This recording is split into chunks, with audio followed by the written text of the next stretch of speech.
fans, calling all Dick Tracy fans. Stand by. Here comes Dick Tracy now.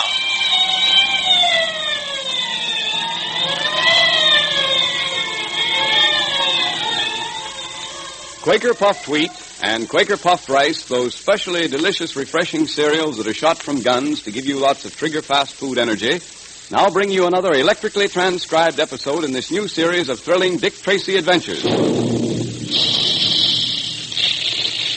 Listen to that big gun. That's the sound you hear all day long at the Quaker plants, where Quaker puffed wheat and Quaker puffed rice are made. It's actually shot from guns, you know. Now, that may seem a strange way to make cereals as delicious and refreshing as puffed wheat and puffed rice are, but there's a reason. When nourishing grains of wheat and rice are shot from these special Quaker guns, they're exploded to 8 times their normal size, and that gives puffed wheat and puffed rice those tempting, different flavors that thousands of boys and girls and grown-ups enjoy so much. It makes them specially easy to digest, too, so that you get their trigger-fast food energy quickly and easily. And remember, you need lots of that same kind of quick energy every day to be as alert and physically fit as Dick Tracy is. And here's another thing.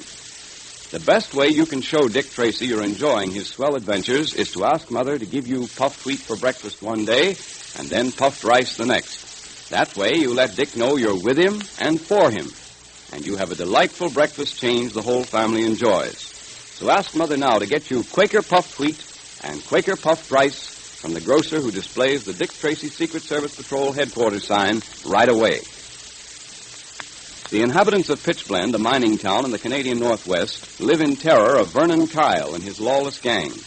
Already robbed of half their mines, the townspeople find courage in Dick Tracy's arrival to refuse Kyle's latest demand that their Pitchblende ore, which contains radium, be transported by his plane at an exorbitant charge rather than by dog sled.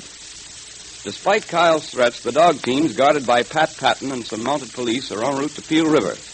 Meanwhile, at Mountie headquarters, Tracy, Captain McKean, and Junior hear a weird cry in the night as a mysterious horseman gallops on by the wind, leaving his note at their door.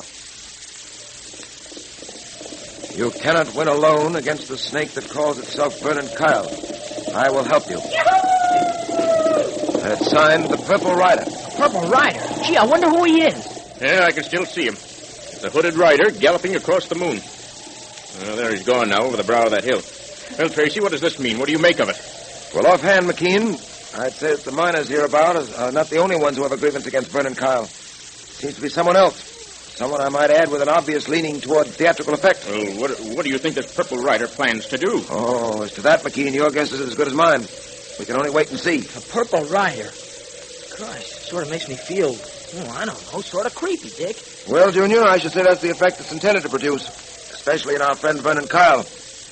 Might be that the Purple Rider hopes to scare Kyle into leaving town, but of course that's just a guess. Nevertheless, whatever the reasons of the Purple Rider happen to be, he's definitely acting outside the law, and it'll be our job to capture him now as well as Vernon Kyle. Yes, Captain. You're quite right about that. Quite right. Hey, Kyle. The jaw of yours is swelling up like a balloon. You sure you don't want some ice or something to put on it? When I want anything, I'll ask for it. Oh. I think that fool Patton broke a tooth when he hit me this afternoon. I'll get him for that, I swear I will. Yeah, well, how about those dog sleds and the fellows are driving them? They're the ones we ought to get right now. Don't you think I knew it? Yeah, but what are you going to do about it? I'm going to kill 2 birds with 1 stone. What do you mean? It's simple. I said I'd get Patton, and I said I'd stop those dog sleds. Well, the boys are on their way to Dead Man's Pass right now. They'll get there before the dog sleds do. And it's going to be just too bad for Patton and the rest of them. You're going to shoot them up a little, eh? Don't be a fool. Think I want to find myself at the end of a rope? Oh, no. Tracy knows I'm out to get those dog sleds, and he heard me say I'd get Patton. Well, I'm going to do both those things, all right. But I'm going to do it so that Tracy won't be able to pin anything on me. Yeah, but how are you going to do it? Boys, they got their orders. Well, aren't you going to let me in on it? You talk too much. Oh, now listen, Ren. I can keep my mouth shut. Let me in on it, will you? I don't like this guy Patton, or Tracy for that matter, any more than you do. Not a chance. What time is it? 8 o'clock. Why? Baldy was supposed to be here by 7:30, and he ain't showed up yet. Have a look outside. Maybe he's at the bar. Okay. Jumping coyotes, look at this. What is it? Why, Well, I'll be hanged if it isn't a knife stuck in the door with a note attached to it. A knife with a note? Let me see it quick. Here you are. You will never see Baldy again. He is the first. Signed the Purple Rider. What the? Jumping Jenny Wren. Hey, what does it mean? You can see what's written here, can't you? Says we'll never see Baldy again. He's the first. What does that mean, the first? Well, it must mean that somebody else will be the second, Kyle. Hey, I don't like this. Say, who is this Purple Rider? You ever hear of him before? No, but I wouldn't be surprised to hear that Tracy's behind this. Yeah, the more I think of it, the more I'm sure. He's trying to frighten us out of town. Well, he won't get away with it, I tell you. He won't get away with it.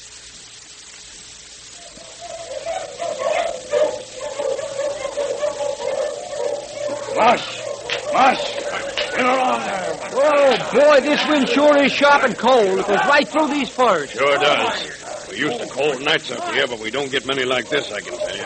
You boys going to make camp for the night? Later on, Patton, after we get through Dead Man's Pass. That's the halfway mark, you know. Yeah. Hey, you know, it's funny. I always had the impression that you men rode in your dog sleds. All you've done since we left Pitchblende is to run behind them and steer them. That's right, Patton. Of course, sometimes we hop on the runners in back for a little rest. But most of the time, we run along with the dogs. Yeah, I noticed the dogs keep up a mighty steady pace. Yes, Patton, that's right. They last longer that way. Conserve their strength. I see. Say, what's that howling I hear? Them's wolves off in the hills, howling at that big white moon up there. Yeah, sort of weird sound, isn't it? Hey, get used to it. Ah, there's Dead Man's Pass up there. Yeah, I see. Just a narrow pass running between those cliffs, huh? Yep. Once through there, we can pitch camp for the night and sit down to a good mess of pork and beans. Hey, you men. Dead Man's Pass straight ahead. Get a move on. Right behind you.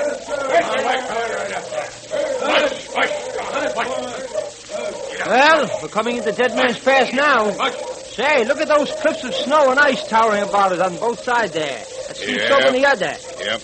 Gosh, they're beautiful. Especially with the moon shining on them. Yeah, another 5 minutes and we'll be through. And then for that pork and beans. Oh, I could do with a mess of... Hey, what's that? The snow. It's coming down. Yeah, It's a snowslide. The snowslide. Run for your lives. Run, you fools. Run!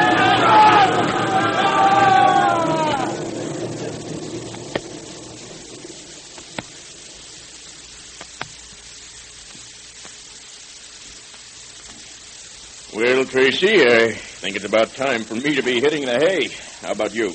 Well, not for a while yet, McKean. I want to finish this chapter on radium before I turn in. Well, if you're going to stay up, maybe I'll stay up a little while and finish another pipe. Well, now, please don't feel you have to play host. We get so few visitors up here in the wilderness, I'm glad to have a chance to chat about things. I know just how you feel. Say, are those wolves howling? Yes, baying at the moon, I guess. Not a sound you city folks have often. Yeah, up here in the loneliness, we're used to it. I suppose so. It certainly has a lonely quality, hasn't it? You can imagine what it's like out there in those frozen wastes. You know, this country makes a man feel like... Oh, what can that be at this time of the night? There's only one way to find out. Right. All right. I'm coming. Jack! In the name of heaven, hurry. Hurry, man. Well, what's happened to you? Dead Man's Pass. The dog sled. The snowslide. What? Avalanche. Hurry or it'll be too late. Did you say a snowslide? Yeah. Every sled buried beneath the snow except mine. I was in the rear. I was just about to enter the pass when it happened. For heaven's sake, hurry. Tracy, what'll we do? Round up as many men and dog teams as we've got. We've got to save those men. Yes, but can we? Buried beneath the Don't snow. talk, man. Act. Round up your men. Get every dog sled available. And as many shovels as you can find. We've got to save those men, and we've got to start at once if we're to do it.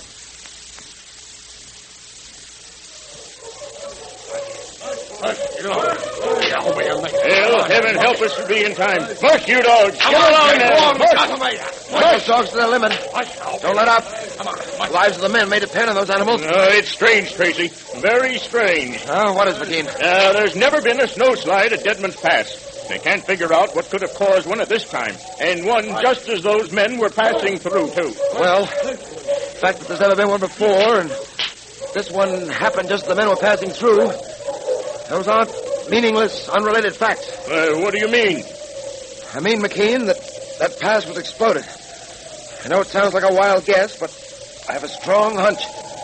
Dynamite was used to move that snow, at precisely the right moment to trap those dog sleds. You think Vernon Kyle did it, eh? Yes, sir. I'm quite certain that Vernon Kyle is mixed up in this. But I'm not as certain that we'll be able to prove it. He didn't want that dog sled party to get through. He also wanted to get back at Patton. He's chosen the one method by which he could accomplish his plans and cover his tracks at the same time. Well, if he's responsible, we'll find some way of getting him. I hope so. Keep them moving, McKean. Get along there.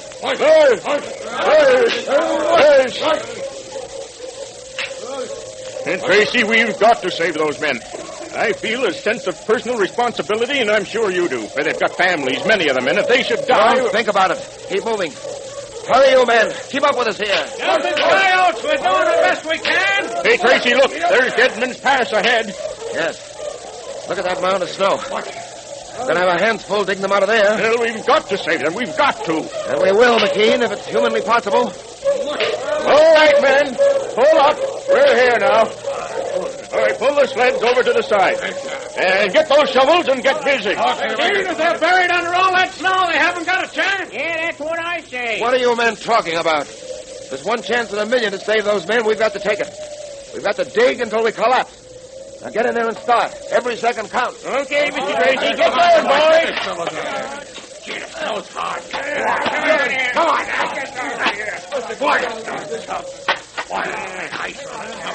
Hey, having it, boys. Here's one of them. Come on. Help me pull him out. Say, he's frozen. Come on. Who is it, Tracy? Pat. Pat, speak to me, old man. Speak to me. He's finished, if you ask me. Don't stand around, you men. Keep on digging. There are others in there. Get them out.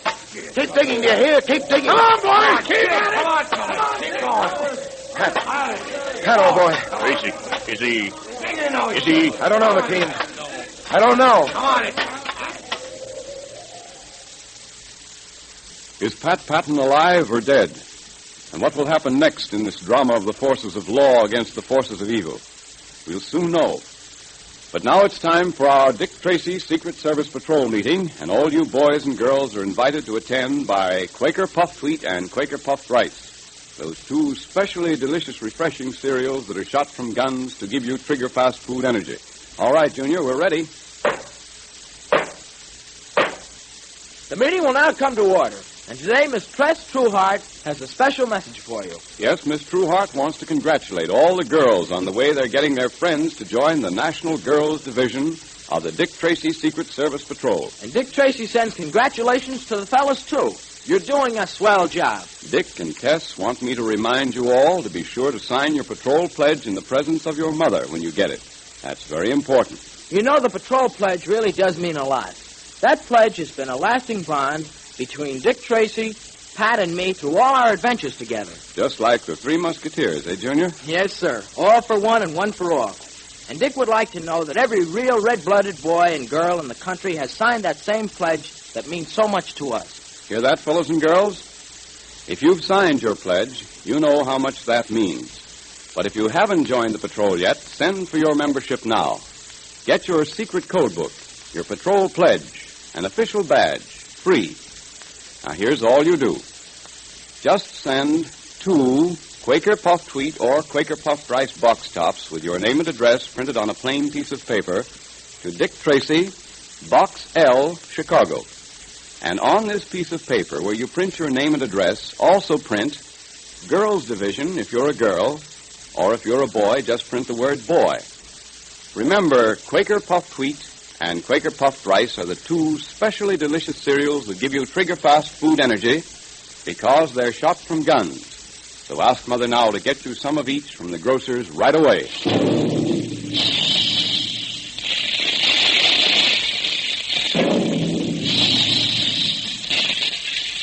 Calling all adventure fans, calling all Dick Tracy fans. Stand by for another exciting electrically transcribed Dick Tracy adventure tomorrow at this same time. There goes Dick Tracy now. That is all.